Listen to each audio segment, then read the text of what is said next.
அமைச்சர் ஏவா வேலு அவர்களே, மாண்புமிகு அமைச்சர் தாமோ அன்பரசன் அவர்களே, நாடாளுமன்ற உறுப்பினர்கள் செல்வம் அவர்களே, கலாநிதி வீராசாமி அவர்களே, சட்டமன்ற உறுப்பினர்கள் ராஜா அவர்களே, கருணாநிதி அவர்களே, பாலாஜி அவர்களே, திருமதி வரலட்சுமி அவர்களே, தலைமைச் செயலாளர் திரு முருகானந்தம் ஐஏஎஸ் அவர்களே, வரவேற்பு நிலையில் இருக்கக்கூடிய செயலாளர் திரு வேகானந்தன் ஐஏஎஸ் அவர்களே, மாவட்ட ஆட்சித்தலைவர் திருமதி ஸ்னேகா ஐஏஎஸ் அவர்களே, உள்ளாட்சி அமைப்புகளின் பிரதிநிதிகளே, அரசு உயர் அலுவலர்களே, பத்திரிகை மற்றும் ஊடகத்துறை சார்ந்த நண்பர்களே, உங்கள் அனைவருக்கும் என்னுடைய அன்பான வணக்கம். காற்றும் நீரும் இந்த பூமியில் இருக்கிற காரணத்தால் தான் மனிதர்களும் மற்ற உயிரினங்களும் உருவாகி வாழுகிறோம். அதனால தான் ஐயன் வள்ளுவர் நீரின்றி அமையாது உலகன்னு உலக புதுமுறையில் சொன்னார். அதே போல புறநானூறுகளையும் குளந்தொட்டு வளம் பெருக்கின்னு சொல்லி வேளாண்மைக்கு நீர் எவ்வளவு அவசியமானதுன்னு சொல்லியிருக்காங்க. அதனால தான் நீர் நிலைகளை சுற்றிய குடியிருப்புகள் அமைப்பது பழந்தமிழுடைய மரபு. எல்லா வகையிலும் குடியிருப்புகள் அமைவது பழந்தமிழுடைய மரபு. எல்லா வகையிலும் இயற்கையோடு இணைந்ததுதான் தமிழருடைய வாழ்வு. அதோட தொடர்ச்சியாகத்தான் நம்முடைய திராவிட மாடல் அரசு நடைபெற்று வருகிறது என்பதை அதற்கு அடையாளமாக இந்த மாமல்ல நீர்த்தேக்கத்தினுடைய அடிக்கல் நாட்டு விழா நடைபெற்றுக் கொண்டிருக்கிறது. சென்னையின் வளர்ந்து வரக்கூடிய பகுதிகளுக்காக நம்ம அரசு செஞ்ச முக்கியமான பணியின வரலாற்றில் இந்த நிகழ்வு நினைவு கூறப்படும். பொதுவாக சிலர் உண்மை தெரிந்தும் பலர் உண்மை தெரியாமையிலும் நம்முடைய கழக ஆட்சியில அணைகளை கட்டலன்னு ஒரு பெரிய பொய்ய சொல்லுவாங்க. ஆனா உண்மை நிலை என்ன? நம்முடைய முத்தமிழிலும் கரை கண்ட தலைவர் கலைஞர் அவர்கள் தமிழ்நாட்டினுடைய நீர்நிலைகளை காக்கக்கூடிய செயல்பாடுகளையும் நிறைய செஞ்சிருக்கிறார்.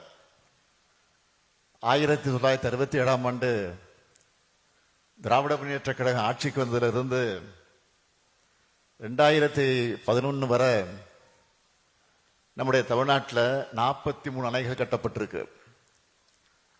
அதை பட்டியலோடு பெயர்களோடு சொல்ல வேண்டும் என்று சொன்னால், உப்பாறு, சிற்றாறு 1, சிற்றாறு 2, பெருவாரிப்பள்ளம், சோலையாறு, பொன்னியாறு, கருப்பாநதி, ராமநதி, பரப்பலாறு, மேல் நீராறு, பிளவக்க கோவிலாறு, பிளவக்க பெரியாறு, குடகனாறு, பாலாறு, பாலாறு பொருந்தலாறு, குண்டேப்பள்ளம் நதி,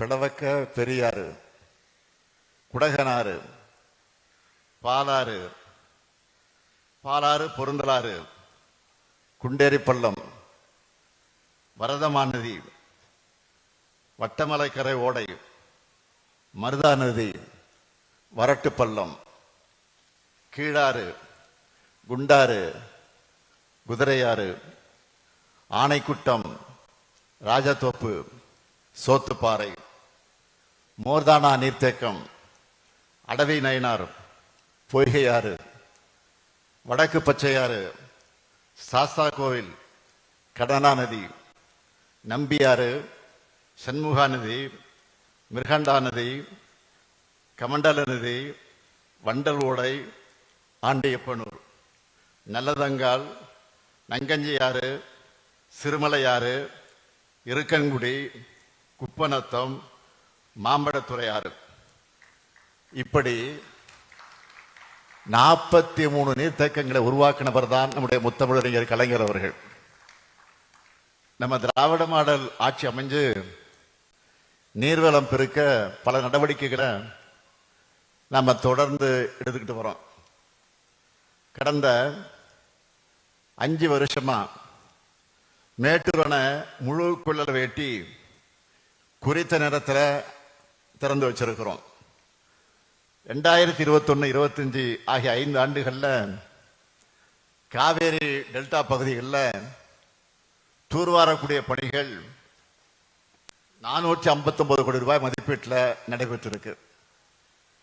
24,833 கிலோமீட்டர் நீளத்துக்கு சிறந்த முறையில் இவை செயல்படுத்தப்பட்டிருக்கு. இதனால கடமிட வர விவசாயிகள் பயனடைஞ்சாங்க.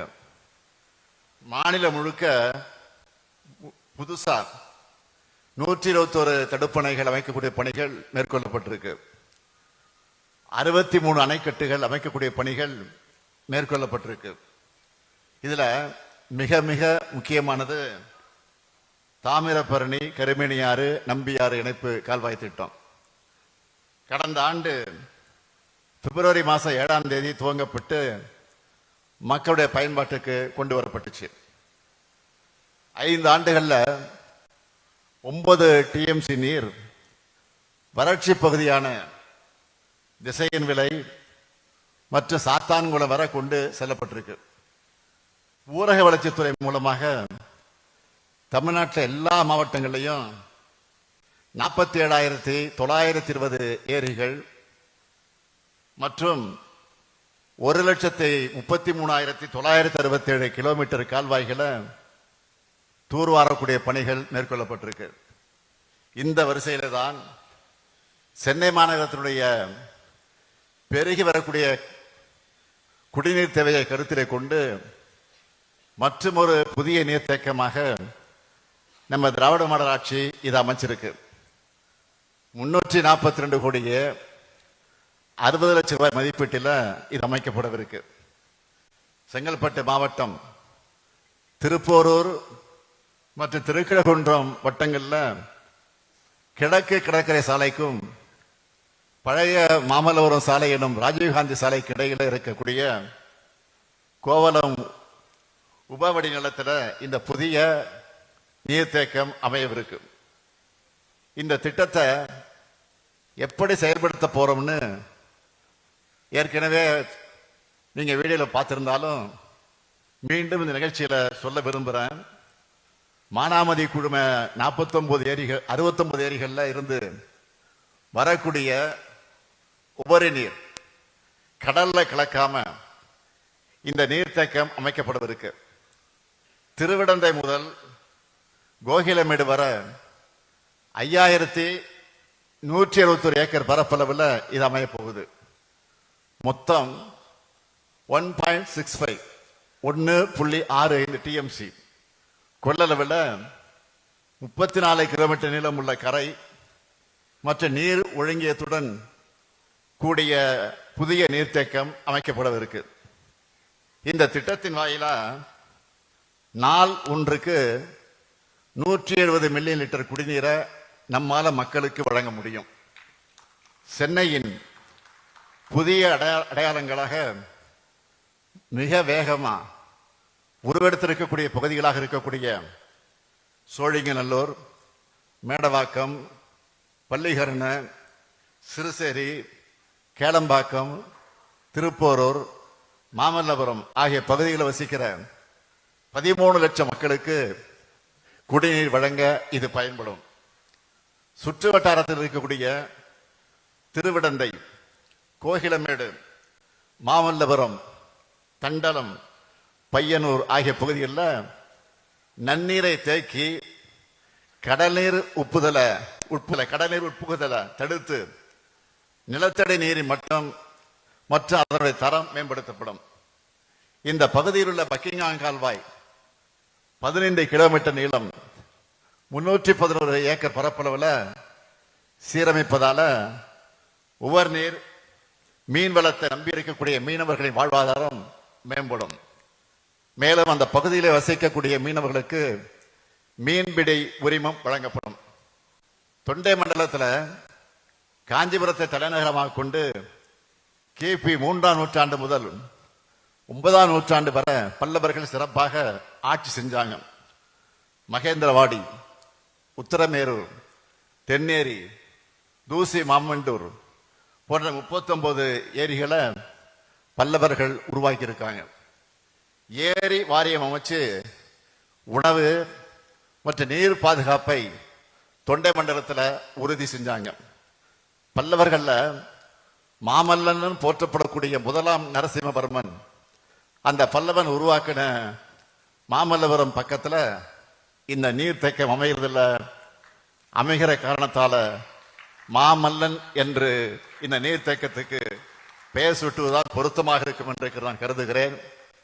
சென்னையை சுற்றி செம்பரம்பாக்கம் ஏரி, புழல் ஏரி, சோழவரம் ஏரி, பூண்டி ஆகியவை இருக்கு. இப்போ கூடுதலா மாமல்லன் நீர்த்தேக்கமும் அமைய போகுது. ஒரு நாட்டுக்கு நிதி மேலாண்மையை போலவே இப்பொழுது நீர் மேலாண்மையும் மிக மிக முக்கியம். அந்த நீர் மேலாண்மைக்கு மிக மிக அதிக முக்கியத்துவம் கொடுக்கணும்னு உணர்ந்து செயல்படக்கூடிய ஆட்சி தான் இந்த ஆட்சி. நீர்நிலைகளை மாசுபடாமல் காத்து வருகிறோம். நிலத்தடி நீரை பெருக்க எல்லா முயற்சிகளும் எடுக்கிறோம். கடல் நீரை குடிநீராக்கவும் முயற்சி செய்கிறோம். அரசு என்னதான் ஒரு பக்கம் நடவடிக்கை எடுத்தாலும் மக்களுக்கும் இதுல கடமை இருக்கு. அதனாலதான் சமூக பொறுப்புணர்வு நடவடிக்கைகளை ஊக்குவிக்கிற நோக்கில் சிறப்பாக செயல்படக்கூடியவங்களுக்கு விருதுகளை தொடர்ந்து வழங்கி கொண்டிருக்கிறோம். நீர்வளத்துறை மற்றும் பிற துறைகளுடன் ஒருங்கிணைந்து தமிழ்நாட்டில் எல்லா மாவட்டங்களிலும் இருக்கக்கூடிய கால்வாய்கள் மற்ற நீர்நிலைகளை தூர்வாரி பொதுமக்கள் மற்றும் விவசாயிகளுடைய நீண்டகால பயன்களை பெறக்கூடிய வகையில் நிலையான நீர்வள மேலாண்மையினை உறுதி செய்யக்கூடிய அரசு தன்னார்வ தொண்டு நிறுவனங்களை பணிகளை பாராட்டி இன்றைக்கு சிறந்த நீர் பாதுகாத்தல் விருத வழங்கியதில் நான் மிகுந்த மகிழ்ச்சி அடைகிறேன். தலைநகர் சென்னைக்காக எத்தனையோ திட்டங்களை நம்முடைய கழக அரசு செஞ்சு கொடுத்திருக்கு. அண்ணா மேம்பாலம் தொடங்கி டைடல் பார்க் வர 100க்கு மேல என்னால் பட்டியல் போட்டு சொல்ல முடியும். கடந்த 5 ஆண்டுகள்லையும் சென்னையோட முகமே மாறக்கூடிய அளவுக்கு எல்லா வகையான வளர்ச்சி திட்டங்களையும் நிறைவேற்றி கொண்டிருக்கிறோம். அடுத்தடுத்து நிறைய லைனா வரிசையா திறப்பு விழா காண காத்துக்கிட்டு இருக்கு. இன்றைக்கு நான் தொடங்கிய இந்த நீர்த்தேக்க பணி மக்களுக்கு காலந்தோறும் வாழ்வளிக்க போகுது. அந்த பெருமை உணர்வோடு என்னுடைய உரையை இந்த அளவோடு நிறைவு செய்கிறேன். நன்றி, வணக்கம். உடனுக்குடன் செய்திகளை தெரிந்து கொள்ள சன் நியூஸ் பெல் ஐகானை கிளிக் பண்ணுங்க.